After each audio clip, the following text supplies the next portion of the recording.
नमस्कार, आप देख रहे हैं ब्रेकिंग न्यूज वैशाली। क्या क्या कहेंगे प्रिंस, किस केस में आपको ले जाया जा रहा है? सच बोलना गुनाह हो गया है। इस वैशाली जिला में पत्रकारिता करना गुनाह हो गया है।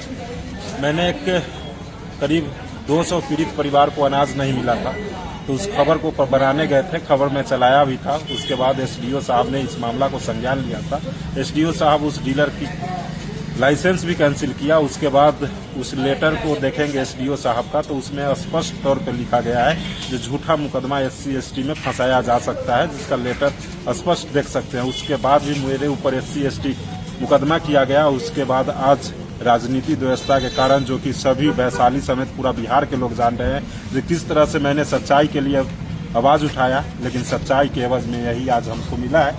और माननीय न्यायालय पे मुझे भरोसा है कि न्यायालय मुझे जरूर न्याय दिलाएगी, क्योंकि सच परेशान हो सकता है, पराजित तो नहीं होगा, ये तो मैं जानता हूँ। सच के लिए आगे भी लड़ूंगा। किसी का हाथ भी है क्या इसमें?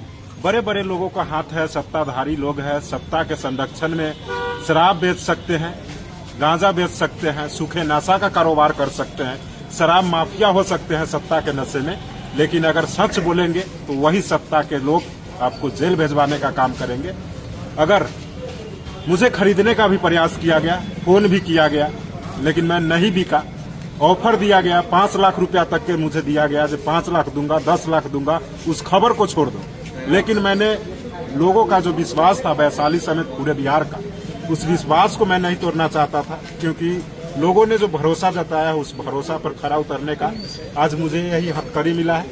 माननीय न्यायालय पे भरोसा है जो मुझे माननीय न्यायालय देगी। और जो मेरे ऊपर प्राथमिकी किया गया, जो कि मेरा नाम प्रिंस कुमार है, और उस प्राथमिकी में प्रिंस सिंह लिखा गया है, पिता का नाम भी नहीं उसमें है, न गांव का नाम है।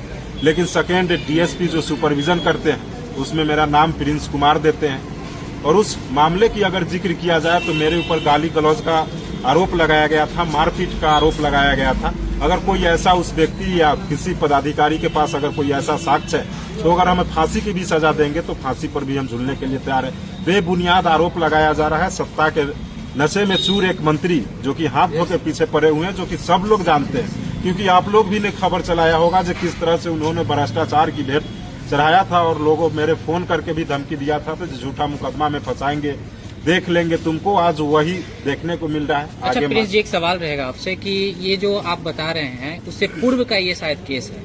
उससे पूर्व का केस नहीं है, उसी वक्त का, उसी प्रकलन के टाइम का केस है, जो कि एक वीडियो भी हम आपको साझा कर सकते हैं। जो मंत्री संजय सिंह उस पीड़ित परिवार से मिलते हैं, उससे बार बार पूछते हैं जो कौन प्रिंस, जबकि हम कई ऐसे तस्वीर दिखा सकते हैं उस मंत्री जी का, जो कि गिरी प्रवेश में उन्होंने व्हाट्सएप पे मुझे इन्वाइट किया, लोकेशन भेजा, सब कुछ भेजा, प्रमाण है। उसके बाद भी वो मंत्री मुझसे पहचानने से इनकार कर रहे हैं और पूछते हैं कौन प्रिंस। बार बार उसे जो पीड़ित जो मेरे ऊपर आवेदन दिया है वो प्रिंस भैया बोल रहे हैं, लेकिन बार बार उंगली करवा के मेरे ऊपर दलाल बोलवाने का उन्होंने काम किया। अच्छा, किस तारीख को केस किया गया था कुछ उतना तो ध्यान में नहीं है। फिर भी कोई ऑडियो है जिसमें 5 लाख का ऑडियो है? 5 लाख वाला ऑडियो तो नहीं है, लेकिन जिस तरह से बुलाया गया था आवाज पे, बुलाने के बाद वहाँ पे बैठ के बात किया गया था, और बात करने के दौरान तो सामने सामने बात हुई थी, ऐसा कोई ऑडियो नहीं है। लेकिन जो फोन करके बुलाया गया था, जिसका ऑडियो मेरे चैनल पर भी चल रहा है, जो कि सभी लोग देख रहे हैं उस ऑडियो। विवाद होने के बाद भी ऐसा तस्वीरें आप लोग शायद साझा किए हैं कि वहाँ पे संजय सिंह के भगना के साथ में आप लोग बैठ के चाय पानी नाश्ता कर रहे हैं? हाँ, वो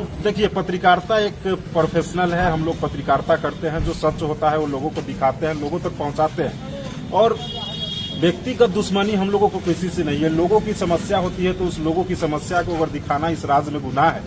भाजपा की सरकार में अगर सच बोलना गुनाह है तो वही हमने गुनाह किया है, और आज माननीय न्यायालय के सामने मुझे पेश किया जा रहा है।